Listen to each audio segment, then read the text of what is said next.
Hey, what's up everybody? Today I'm going to be talking a little bit about the Section 179 depreciation deduction for small businesses. And this was a request from one of my YouTube followers in the comments. It was a great idea. I thought it was a good idea, so I figured I'd do a video on it.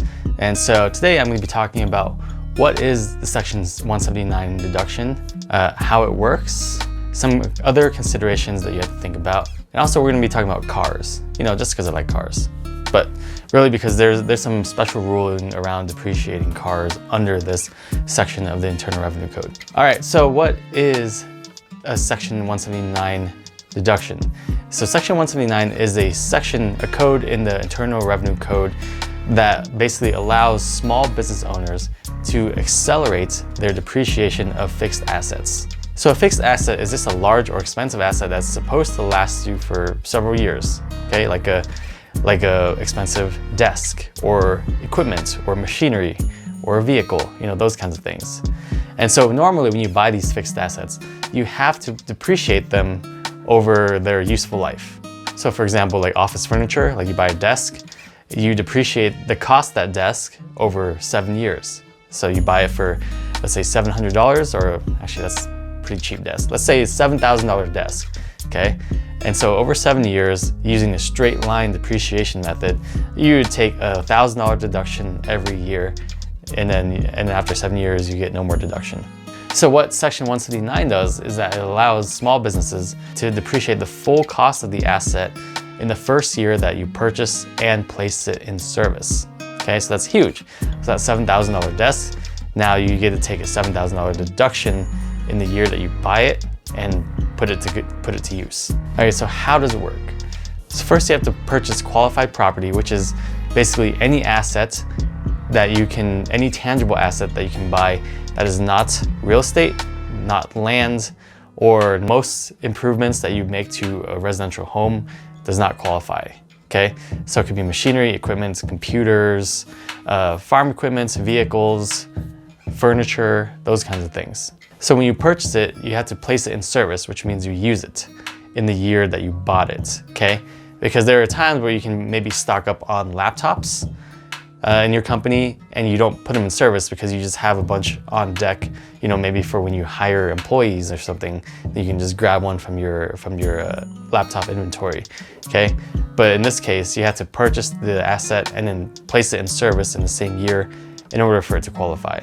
When I said earlier, this is for small businesses, that's because there are some limitations on how much you can deduct and how much assets you can buy before the deduction starts phasing out. So here, I'll show you here. The maximum deduction per year, at least for 2020, is $1,040,000, okay? And so that amount starts to phase out once you purchase more than $2,540,000 worth of equipment or assets, okay? And that completely phases out once you purchase more than $3,630,000 of assets. But there is something else that you could go after, and that's called bonus depreciation. So bonus depreciation, thanks to the Trump tax law, allows you to take 100% depreciation on any assets that you purchase and use in that same year. Same rules except for real estate, lands, and most residential improvements. So basically you take Section 179 deduction first, and if you still have assets that are not fully depreciated, then you have the option to take a bonus depreciation after that and fully depreciate all your assets that way, okay? So there's no real limitations to the bonus depreciation. There are some differences on how they're treated when it comes to losses.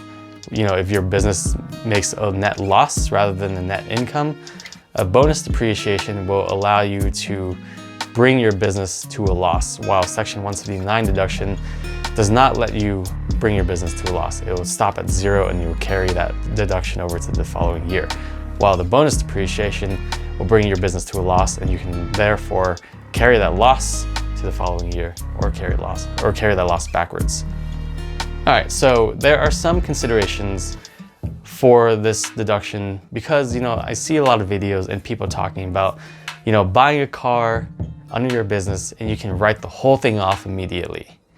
using Section 179 and bonus depreciation, okay? And so, yeah, that's true. You can do that, and I'll talk about that after this, about what kind of cars qualify and all that. But here are some considerations.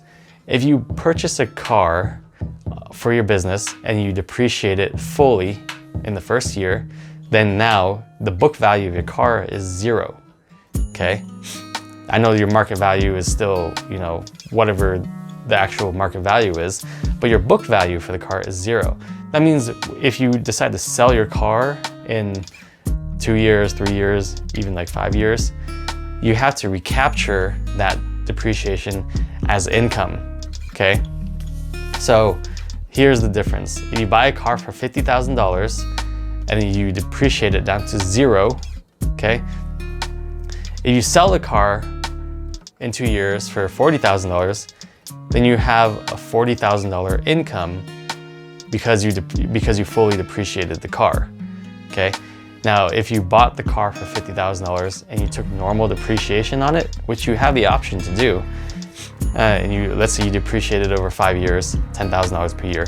So after 2 years, your book value would be $30,000. And if you sold it for $40,000, then your gain, your income would only be $10,000, okay?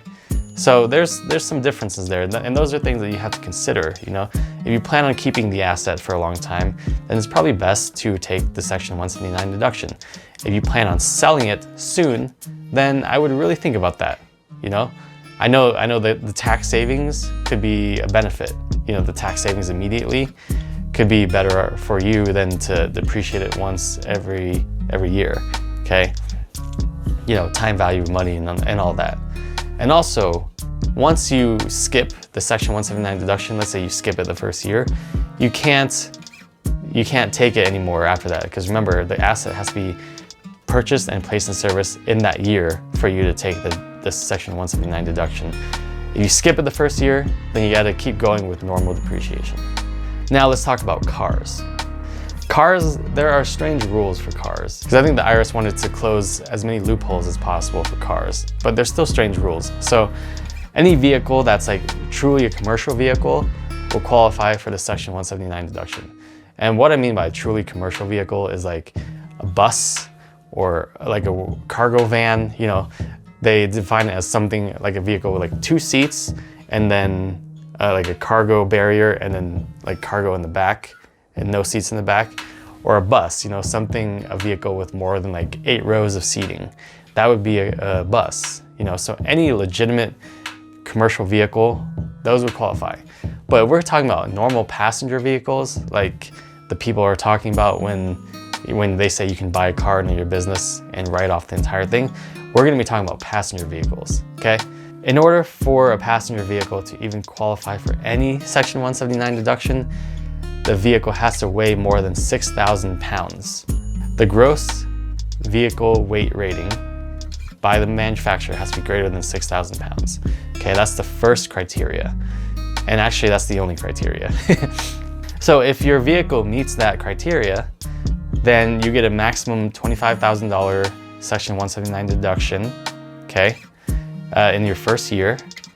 And remember, if your vehicle is worth more than that, then you can take the bonus depreciation. The bonus depreciation for vehicles has the same kind of weird rule of the 6,000 pound rule, okay? So if your vehicle qualifies, you get a $25,000 Section 179 deduction, and then the rest will be bonus depreciation. So I'll give you an example of that right here. So let's say you buy a 2021 BMW X5 for $75,000, okay? The GVWR, the gross vehicle weight rating on that car is 6,559 pounds, which means it meets the criteria, okay? So you bought it this year in 2020, you can take the Section 179 deduction of 25,000, and then you can take the bonus depreciation of 50,000, and so then you've totally depreciated the car of $75,000 in this year. In that sense, you've essentially written off the entire cost of the car, which is good news for you unless you plan on selling it in a couple years, then you know, you're gonna be hit with a large tax bill after that. But if you plan on keeping the car, then good news, okay? So I think that's all I got for today. If there's anything else that I missed or anything else you want to know, just leave me those questions in the comments below. And also, if you're new here, please do me a favor, subscribe to my channel. I'm going to be talking a lot about tax, business, and COVID stuff. Keep you all updated on that. And also smash that like button if you found the content of this video enjoyable and helpful. And share this video with your friends, anybody who think you might find it useful. Okay, that's all I got. Thanks for joining me, and take care. I'm in the mood for a switch up. I hit the function, hit the rose till I hiccup. I hit the stage and leave with money that's a sticker. She picture perfect, so I told him I'm a flicker.